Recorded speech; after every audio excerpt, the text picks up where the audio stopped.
Hello, नमस्कार सखींनो. उज्ज्वलाच kitchen कट्ट्यामध्ये आपल्या सर्वांचं मनापासून स्वागत. हे बघा, आज आपण हा पदार्थ बनवणार आहोत. तर हे पहा, आपण आज आहे ना भेंडीची कुरकुरीत मसालेदार भेंडी अशी तयार केलेली आहे. एकदम टेस्टी अशी लागते. आणि ती कशी बनवली त्यासाठी पुढे पूर्ण व्हिडिओ पहा आणि आवडल्यास लाईक, शेअर आणि सबस्क्राईब नक्की करा. सबस्क्राईब केलं म्हणजे तुम्हाला रोजचे नवनवीन रेसिपीचे व्हिडिओचे नोटिफिकेशन पहिल्यांदा तुम्हाला येतील. हे पाच भेंडीपासून आपण नवीन अशी रेसिपी बनवणार आहोत. कुरकुरीत भेंडी अशी खूप छान लागते, टेस्टी लागते. तुम्ही तोंडी लावण्यासाठी सुद्धा करू शकता. चपाती बरोबर छान लागते. तर हे पाता ही भेंडी मी स्वच्छ अशी धुवून कोरडी करून घेतलेली आहे. आता ती कशी चिरायची ती सांगते तुम्हाला. एका भेंडीचे असे 4 भाग करायचे. जाड नाही ठेवायची भेंडी आपल्याला. ह्या पद्धतीने तर असंच ह्या पद्धतीने मी सर्व भेंड्या चिरून घेते.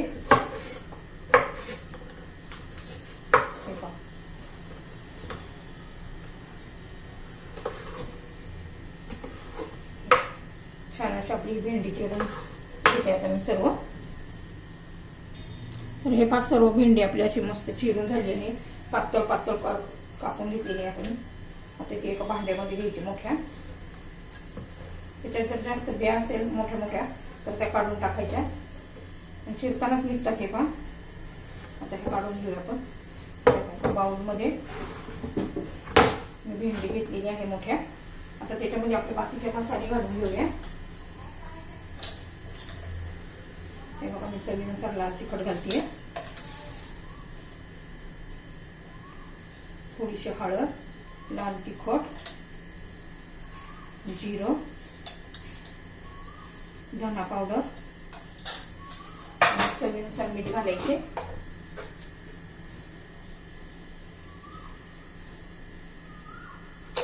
चवीनुसार मीठ घालून झालेलं आहे. थोडासा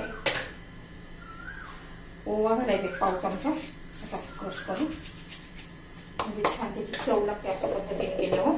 आता हे सर्व आपण व्यवस्थित मिक्स करून घेऊया. तर हे पहा, थोडासा चिमूटभर हिंग घालायचा आहे. छान असं सगळं थोडं व्यवस्थित चोळून घ्यायचे. हे मसाले सगळीकडे व्यवस्थित लागले पाहिजे भेंडीला. आता त्याच्यामध्ये ना आपण 1-1.5 चमचा आपण तांदळाचं पीठ घालायचे. 2 चमचे मैदा घालायचे. 2 चमचे बेसन पीठ घालायचे.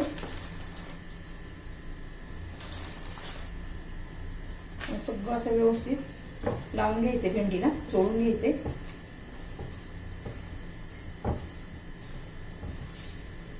जरा असंच ठेवायचे. नंतर व्यवस्थित असं कोटिंग होतं. असंच ठेवून देऊया. तर हे पाजारावर ठेवलेलं आहे. चांगलं असं कोटिंग व्हायला वाटलं असं एखादा पाण्याचा शिपका लावायचा. हे बघ, छान असं सगळीकडे लागलेलं आहे. आता तेल गरम होऊन देऊया आपण. हे बघ, झालेलं आहे आता. तर हे पहा, आपलं तेल गरम झालेलं आहे. मी थोडं टाकून बघितलं. आता आपण भेंडी टाकून घेऊया.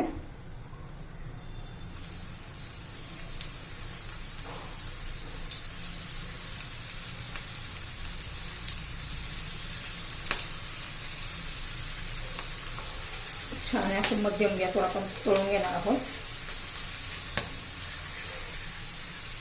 आता पलटून घेऊया.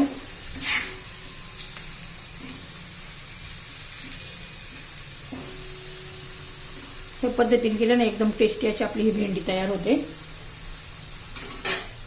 थोडा वेळ लागतो मध्यम गॅसवर तळायला, पण एकदम चविष्ट अशी आपली ही रेसिपी तयार होते. तर हे पहा, आपले असे तळून झालेले खमंग अशी कुरकुरीत. आता मी काढून घेते आणि बाकीची अशी तळून घेते.